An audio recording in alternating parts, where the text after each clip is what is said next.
Hi, this is Bob Scully, and welcome to another edition of The World Show, and welcome to a new series entitled Free Markets, where, for instance, you'll hear a ringing defense of capitalism by none other than Steve Forbes, third-generation publishing entrepreneur whose magazine still bears that famous family name. You'll hear from John Allison of North Carolina, a legendary banking entrepreneur who loves the works of Ayn Rand, and he'll tell you why. So you will not be bored. You may agree or disagree, but I think you'll be watching. And to inaugurate this series, a brilliant young intellectual, Michel Kelly-Gagnon of the Montreal Economic Institute, who speaks enthusiastically of free markets and also of those think tanks that labor mightily in favor of those values. Here he is. Michel Kelly-Gagnon, free markets is the theme of this series. It's an important concept. There's still some people out there who think it's a grocery store where you walk in and you don't have to pay at the cash register. But others are aware that it is a powerful concept, but it's not new. It's changing societies, you would say, for the better. Many people would say that. But what is it exactly? Well, you know, when you come from an historical perspective, there's just this notion to observe that when individuals are allowed to flourish, when there's a sense of initiative, of individual liberty and entrepreneurship, it doesn't mean that everything is perfect, but by and large, those societies tend to be, more prosperous. So it flows from that concept, but free market also acknowledged the importance of institutions and a certain role for the government, in order to allow for these institutions to be properly enforced. For instance, the rule of law, this notion that the government is submitted to its own laws and that, there's a framework, that it's not arbitrary. So, that in a nutshell, that's what I would say, a deep sense and a deep understanding of the importance of innovation and entrepreneurship. Now, I'm going to say the other side, because there's another side, there's a whole different way of viewing these things. The other side would say, oh, we like that too, entrepreneurship, freedom, we're for that. But at the same time, they are for bigger and bigger government. And I'm not just referring here to the debate in America.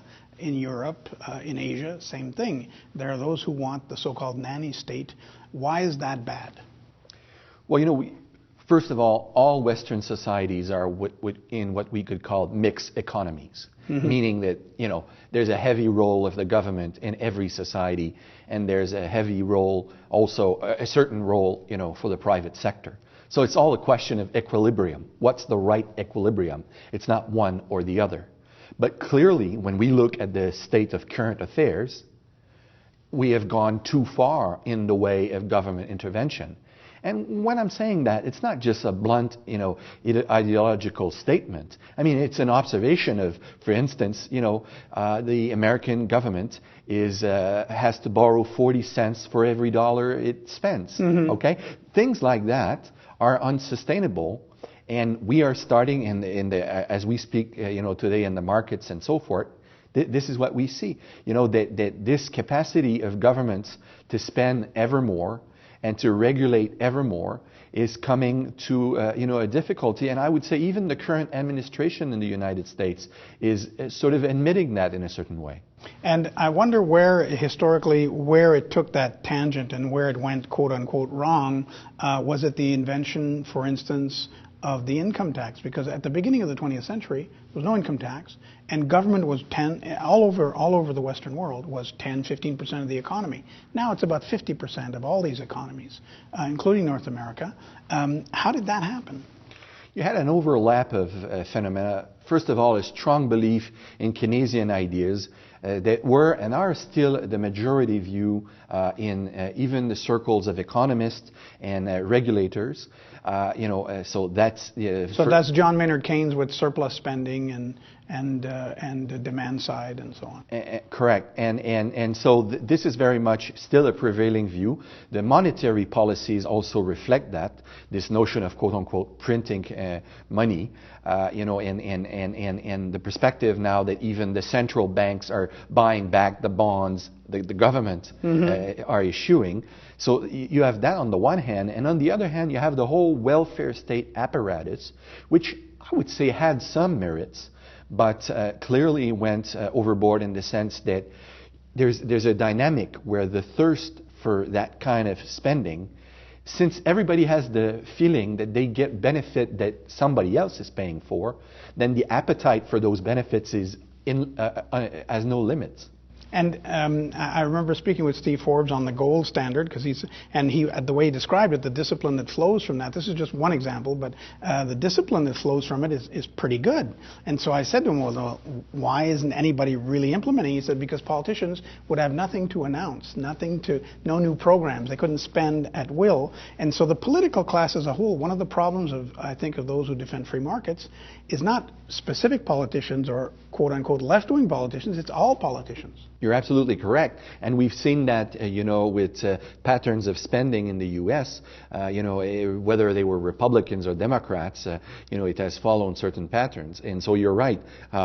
Changing that will be difficult, but that's why I think our think tank, for instance, the Montreal Economic Institute, tries to have, I would say, realistic targets in terms of saying maybe there are some policies that we would like to change all completely or have a complete overhaul, but you have to set some steps and try to go in a process where you're trying to improve things gradually, because people are afraid of change, and up to a point it's understandable. So you got to be able to bring reforms that are audacious, but in a manner where you can still reassure people, and that's not an easy task to do. But for instance, on healthcare, we have shown Canadians are very attached to the notion of universal healthcare, EI, that everybody has access to healthcare regardless of their capacity to pay.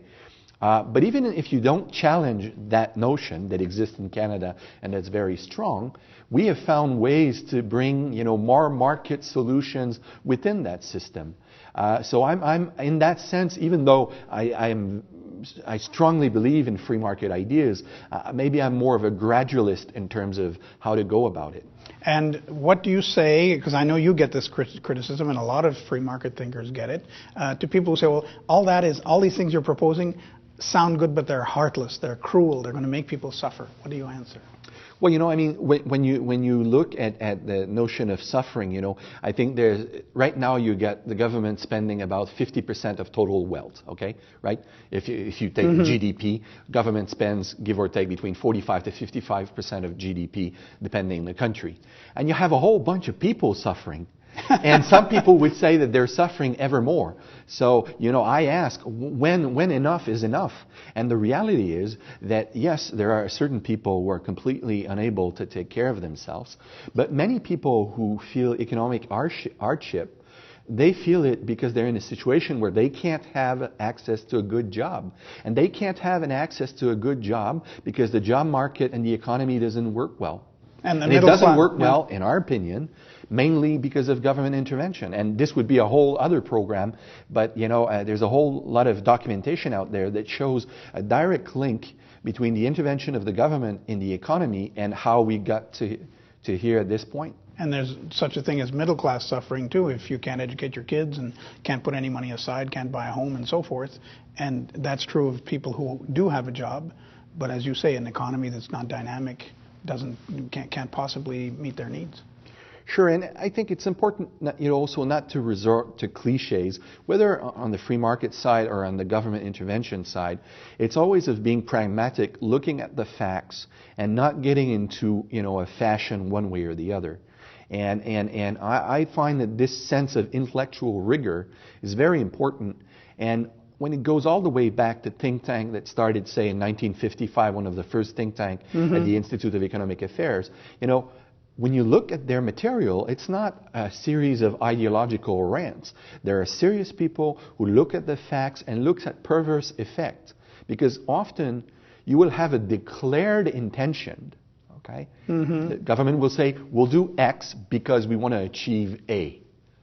But it's not because it's the stated goal that it means that it's going to be the actual effect. And what we're interested in, and what good think tanks are and should be interested, is about finding out those effects, looking at, the unattended consequences. I think it's Milton Friedman who said socialism says all the right things and does all the wrong things.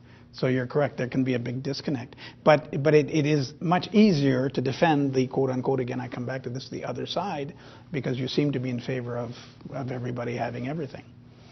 Yes, well, but although I think, people are not stupid, and more they're starting to realize that the current system is broken. They may not have all the views as to the specific solutions, but I think intuitively they're starting to understand that the path we're on is not sustainable. And so I think that, I shouldn't complain too much. We've seen a better reception, ever better, in Quebec, for instance, where our think tank comes from. Historically, it was a society that was, at the left of the Democrat Party, and you're seeing now more and more receptivity toward alternative ideas. Not to say that it's going to become a completely free market or libertarian society. I don't think it will. But I think we really see more curiosity, more openness for these types of alternative solutions. And you mentioned think tanks, and we want to talk a little bit about how a think tank works and what it is. And you mentioned the Institute of Economic Affairs in London in '55. That was the first think tank, and it's fascinating. How did it start? Yeah, well, Anthony Fisher, who was a businessman and also a war hero, started it. And the story goes that he went to see Hayek.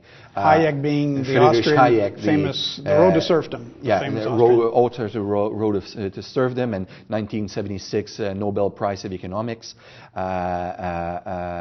laureate in economics. And, Fisher went to see Hayek at his office at the London School of Economics and said, "Sir, I read your book, Road to Serfdom, and I'm ready to go into politics. I'm going to be a Tory candidate, and I'm going to put all your ideas into places." And Hayek said, "No, you're not going to do that, because you're going to be wasting your time and your energies. First, you got to work on the climate of opinion, meaning those things that people believe to be true, without even going through the thought process of wondering if it's actually true. And if you don't work on the climate of opinion first, and you go into politics, you're going to waste your energies." And Anthony Fisher listened to Hayek and helped start the Institute of Economic Affairs in London, and then a whole bunch of think tanks across the world, including the Atlas Foundation, who then helped other and then the Cato Institute, and so there was a whole movement started by Hayek. And we think, and again, I guess this is your opponents who sort of demonize you, we think that these think tanks are powerful, rich, and because occasionally they do get gifts from billionaires and so on. But in fact, when you take a closer look, these are little flames flickering out there, because universities, unions, so many other huge institutions can say whatever they want, and it gets immediately published in the media. So you see yourself more as a sort of a warrior in a way. Yes, well, a sort of an underdog, but the reality is that I welcome a diversity of points of views, and so I don't see the other side as being a problem. Actually, I'm really happy when they get the chance to have their arguments out there. It makes the debate even better. I'm not sure that they always feel the same way about what we do, but the reality is that for instance, our annual budget is about 1.4 million. Well, just the main unions in Quebec have an annual budget of 800 million a year, right? And so when you talk about resources, I mean, la CSN, which is one of the second largest union in Quebec, their communication department is about 3 times the total size of our staff, the whole staff, including admin. So you're right that there's a disproportion in resources, but I never want to complain about that, because in the end, when you look at history, there were some people that with strong ideas and strong values were able to change the course of history, and sometimes with not that many resources. So I really think that if you have a good understanding of what you're about, and if you have strong values and you're focused, and you're energetic but at the same time respectful, in the end, you will encounter progress, or at least that's what I like to think. And we do see, I mean, when we consider the privatization, not so much in America, because there was less of that, but huge government, airlines and so on, that governments elsewhere used to possess, all of that got privatized, and nobody's questioning that now. But tax rates, bringing them down, you see movements like this, and then whoop, the opposite, because there's too much debt. Will we see the end of you know, a 50% government-dominated economy over time throughout the Western world, or is that just too remote? Well, you know, things might have to get worse before they can get better, unfortunately, I think. So I think that the current model, you know, they're trying to prompt it and, you know, put more gas in the tank and trying to restart the engine using the old ways being, you know, stimulus packages and printing money. But I think those ways, you know, more and more, you know, it's going to become difficult. And so they're going to get back to the more fundamentals, which is entrepreneurship, investment, and savings, which are the lifeblood of a free market economy. And this is how you're going to build the new economy, by allowing people to save, invest, and by allowing people who are creative to, you know, to innovate and respond to the needs of people. And this is basic, but, you know, you got to get back to basics in order to make it work. And I think that this is the kind of message that we take, but again, we do it in a very concrete and specific way, topic by topic, going from, you know, performance of teachers and how to evaluate them and pay them, going to healthcare, how to make the delivery, you know, for elderly and so forth. Because people in the end, most people, are not either left or right. They're practical people and they want to see solutions. And the role of think tanks, be it free markets or others, is to bring those practical solutions home and to make it known through the medias. And one of the great mysteries, I'm sure, for a lot of people listening to this, and it's a mystery to me a bit too, it's Wall Street versus Main Street. I mean, we can understand Main Street, the entrepreneur, the person who saves, the person who produces something useful and then sells it, does not go into debt. And we can also understand that we'd like government to be like that, but it's not. It's the opposite. What we don't know about is all these financiers. Are they entrepreneurs of the dollar, or are they parasites keeping this system going? Because they sure caused a lot of trouble in '08. You know, in a good free market society, what do you do with Wall Street? Well, you know, it would require a whole other program. I won't be able to give you a 1-minute answer. What I will say, though, is generally speaking, finance and financiers are very, very useful because of the notion of time, okay? I'll try to make it as simple as possible, you know, for the viewers. We'll bring it back to basics. If I'm young and I start in life, I have needs of consumptions that are beyond my income. If I'm later in life, I have more income and presumably less needs in terms of consumption. So there's a disconnect. You have some people who have money, and you have some people who have needs and don't have the money but are willing to borrow. Whether if you bring it to the individual level or even for enterprises, there's that notion of the time. And the finance, to me, their fundamental role is to be that bridge in time and to help, you know, make that bridge in all sorts of transactions that people want to make. And that function is essential. Now, there might be some more complex and more fishy stuff. Well, there's lots of it. That's the problem. Well, yeah, but even that, you know, like I said, I'm not a specialist on the issue, so I won't get into the details of it, but I've heard specialists challenge much of what has been said about finance. But like I said, I'm not the right guy to challenge it in details. But what I will say, though, is the fundamental core function of finance, which is to make that bridge in time between needs and capital and projects and how it's available and finance it all, or put people together basically as brokers. That role as broker is immensely useful, and it ain't going away. No, that's for sure. We need them, but maybe we don't need these sophisticated financial products in a pyramid and so on. Well, like I said, maybe we would want to have a specialist on that topic for you to invite, and he would give a much better answer. But I you know, I would say that by and large, whenever I see you know, a wolf pack mentality of people wanting to get on the back of either bankers or oil companies or whatever, my gut reaction is to want to present a counterpoint to those kinds of approaches. And in the case of oil, it's very clear, for instance, that one red herring is we forget about our dependence on oil from dictatorships around the world when we've got some in our backyard, and when in fact a lot of it is extracted quite cleanly. But again, it's easy to paint with a brush and demonstrate that that's not so. Well, on environmental issues, what I always say is that it's important to compare something with something instead of something with nothing. So if you make an abstract reasoning of saying we'll compare Canadian oil and its environmental impact to thin air and nothing, then nothing creates less impact. Mm-hmm. But if you compare Canadian oil to other oil, and you make fair comparison and you take into account transportations, human rights, and all other issues, then the picture changes quite a bit.